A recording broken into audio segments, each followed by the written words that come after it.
Hello, listeners! Good day! Welcome to our podcast Power! And we are your host for today. I am your Mary Joy A. Mata. And I am Marjorie Morta. And I'm your Romina Rofo. Maraming salamat sa mga listeners na nandito ngayon at nakikinig pa rin. Today, we will be discussing about the advantages and disadvantages of podcast, a medium that's taken the world by storm. That's right! Maraming nagtatanong kung bakit sikat ngayon ang podcast at paano ito nakakatulong sa lahat. At alamin natin to ngayon. Let's start with the good stuff. As a content creator, what are the key benefits of podcast? Hi, my name is Angela Lacaba. For me, one of the advantages of podcast is that it offers a platform for longer, more in-depth coverage of topic compared to the traditional media of radio or television. And also, podcasts often cultivate a sense of community among the listener who share similar interests or perspectives. Thank you. Podcasts in teaching enhance student engagement, increasing accessibility, and provide the alternative learning format. Podcasts supplement course materials by offering additional perspective, real-world examples, and diverse viewpoints. Students develop critical thinking skill by analyzing argument and evaluating evidence, while assessing podcast credibility and bias foster media literacy. Podcasts accommodate different learning style and are cost-effective. Utilize free or low-cost resources. Assign podcast listening homework, facilitate in-class discussion, or have students produce their own podcast to integrate this versatile tool. This also encourages active learning, promotes student autonomy, and fosters creativity. Moreover, podcasts provide opportunity for students to develop communication skills, reflect on their learning, and self-assess.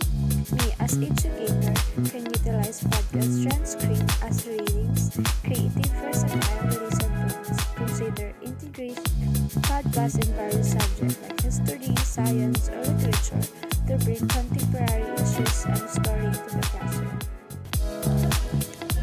This is Marcy Rafales speaking one of the advantages of podcast. Grabe ang podcast, ang convenience. Kasi pwede akong makinig habang naglalakad, nagluluto o naglilinis. Also, podcasts offer unparalleled convenience, allowing listeners to effortlessly multitask while walking, cleaning, or engaging in other activities. Kasi nga, ang podcast, makakapakinig ka kahit naglilinis ka, naglalaba, or nagluluto. At isa pa dun, makaka-learn ka sa kanila. Kasi nga, ang mga napapakinggan mo sa podcast ay learnable. And also, ultimately, podcasts provide an excellent way to stay informed, relax, or inspired during daily routines. For me, it's a direct connection. It's more intimate than other medium. Mas personal. Mas may connection sa audience. Hi, my name is Chair Ann Cupido, a technical expert. Technically, the barriers to entering podcasting are ended relatively low, due to technical requirements. First, low-cost equipment. Microphones and recording devices are affordable. Second, free or low-cost software, Audacity, GarageBand, and other editing tools. Then third, easy distribution. Platforms like Anchor, Spotify, and Apple Podcasts. When it comes to accessibility and global reach, podcasts can be accessed worldwide. Then, in mobile optimization, listener can consume podcast on the go.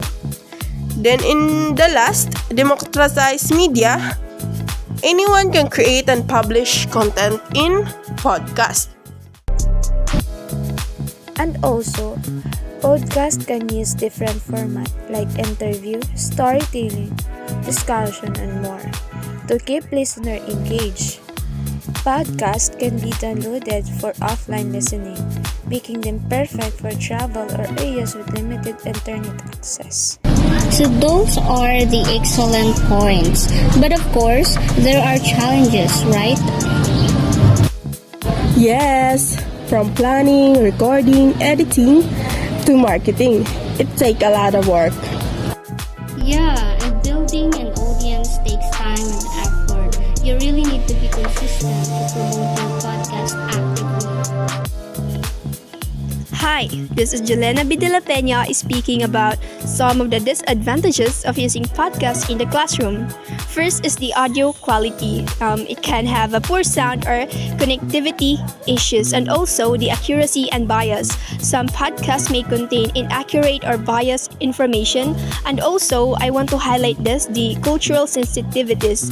Some podcasts may have insensitive or inappropriate content for the listeners. The sound quality.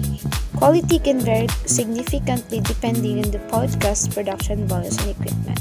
External noises or interruption can be distracting for listener, particularly in an environment with limited control over surroundings. Podcasts often feature advertising which can be disruptive for listener. Hello everyone. My name is Christine Romero. For me, the disadvantage of podcast is, unlike live broadcasts or video formats, podcasts lack real time. Podcasts have become an increasingly popular form of media with both advantages and disadvantages. The decision to listen to podcasts boils down to individual preferences, available time, and the type of content sought.